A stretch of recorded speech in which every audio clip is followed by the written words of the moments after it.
আজ 10ই আগস্ট 2026 স্কুলে অঙ্ক পরীক্ষা শেষে তৃতীয় ও চতুর্থ শ্রেণীর কিছু ছাত্র আমাকে নিয়ে তারা চলল পাশেই ময়াল রামকৃষ্ণ মিশনের উদ্দেশ্যে। সেখানে আজ শ্রীরামকৃষ্ণের পার্শ্বদ শিষ্য শশী মহারাজের জন্মতিথি উপলক্ষে এক বিশেষ পূজা অনুষ্ঠান খাওয়া দাওয়ার আয়োজন ছিল। আমার বিদ্যালয় থেকে ময়াল রামকৃষ্ণ মিশন খুব একটা দূরে নয়, তো আমার ওই 2-3 জন ছাত্রের সঙ্গে যখন ওই রামকৃষ্ণ মিশনে পৌঁছলাম তখন দেখলাম চারদিকে উৎসবের আয়োজন শুরু হয়ে গেছে।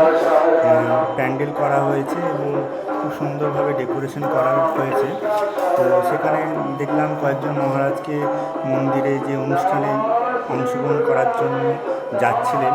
তো আমরা খানিকক্ষণ সেখানে দাঁড়িয়েছিলাম এবং তারপরে আমরা সেই মন্দিরে যে প্রধান অনুষ্ঠান ঠাকুরমা স্বামীজির যে আরতি, সেইটা দেখার জন্য আমরা মন্দিরে গিয়েছিলাম এবং সেখানে গিয়ে দেখলাম যে সেখানে আরতি হচ্ছে এবং সেখানে বিভিন্ন ভক্তিমূলক গান এবং ভজন পরিবেশনা করা হচ্ছিল। আমরা সেখানে খানিকক্ষণ বসে সেই ভজন শুনলাম এবং শ্রীরামকৃষ্ণদেবের দর্শন করলাম, ঠাকুরমা স্বামীজির দর্শন করে আমরা সেখান থেকে বেরিয়ে এসেছিলাম।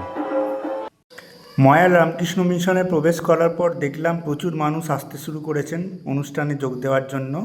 অনেক অন্য রামকৃষ্ণ মিশন থেকে অনেক মহারাজরাও এই অনুষ্ঠানে যোগ দেওয়ার জন্য এসেছেন।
এরপর আমরা প্রসাদ গ্রহণের উদ্দেশ্যে একটা বড় হল ঘরে প্রবেশ করলাম।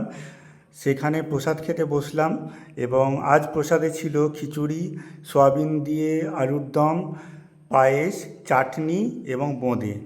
তো মন ভরে সেই প্রসাদ আমরা গ্রহণ করলাম।